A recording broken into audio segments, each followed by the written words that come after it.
শেখ হাসিনার রায়কে ঘিরে রাজধানীতে যে শাটডাউন দেওয়া হয়েছে, নিষিদ্ধ সংগঠন আওয়ামী লীগ যে কর্মসূচি দিয়েছে তার কোনো প্রভাব রাজধানীতে নেই। রাজধানীর যে যানবাহন চলাচল সেটি কিন্তু স্বাভাবিক রয়েছে এবং আপনারা দেখছেন যে আগের মতোই যেভাবে রাজধানীর সড়কগুলো একেবারে যানজট বা গাড়ির যে পরিমাণ চাপ থাকতো সেটাই কিন্তু দেখা যাচ্ছে। অন্যান্য দিন যেভাবে স্বাভাবিকভাবে যানবাহনগুলো মহাসড়কে চলাচল করে এবং রাজধানীর বিভিন্ন প্রধান যে সড়কগুলো সেই সড়কগুলোতে যেভাবে যানবাহন চলাচল করে সেভাবেই করছে।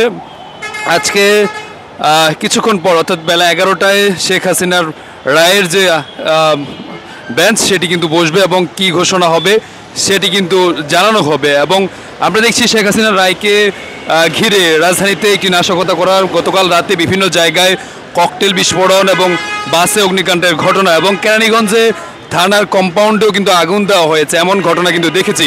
কিন্তু আজকে সকাল থেকে তেমন কোনো ঘটনা লক্ষ্য আমরা দেখিনি। বিভিন্ন জায়গায় পুলিশের টহল এবং আপনারা দেখছেন যে মহাসড়কেও কিন্তু পুলিশ টহল দিচ্ছে। আমরা দেখছি যে পুলিশের টহলের যে গাড়ি সেই গাড়ি বহর কিন্তু সড়ক ধরে তারা কিন্তু আসছে।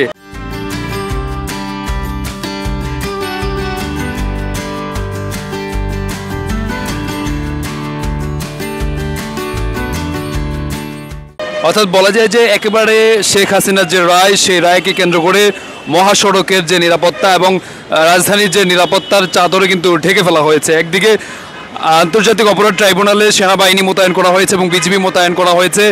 আমরা দেখেছি ঢাকা এই রায়কে কেন্দ্র করে ঢাকা সহ 4টি জেলায় বিজিবি মোতায়েন করা হয়েছে এবং ঢাকার বিভিন্ন জায়গায়ও কিন্তু রয়েছে সেনাবাহিনীর টহল কার্যক্রম আমরা দেখতে পেয়েছি। এবং আপনারা দেখছেন যে একেবারে সড়কে যানবাহন চলাচল থেকে শুরু করে সব কিছুই কিন্তু স্বাভাবিক রয়েছে।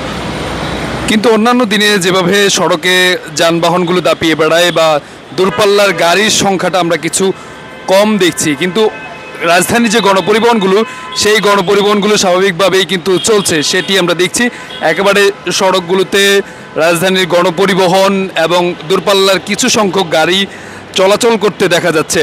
কিন্তু অন্যান্য দিনে যেভাবে রাজধানীর মানুষের মধ্যে এক প্রকার, যেমন গতকালকেও আমরা দেখেছি বিভিন্ন জায়গায় ককটেল বিস্ফোরণ বাসে অগ্নিকাণ্ডের ঘটনার কারণে মানুষ এক প্রকার আতঙ্কে রয়েছে, তারপরেও কিন্তু মানুষের যে কর্মস্থল সেই কর্মযোগ্য বের হচ্ছেন এবং স্বাভাবিক পরিস্থিতি দেখা যাচ্ছে। সড়কে মানুষের আনাগোনাও কিন্তু আগের মতোই বেশ লক্ষ্য করা যাচ্ছে।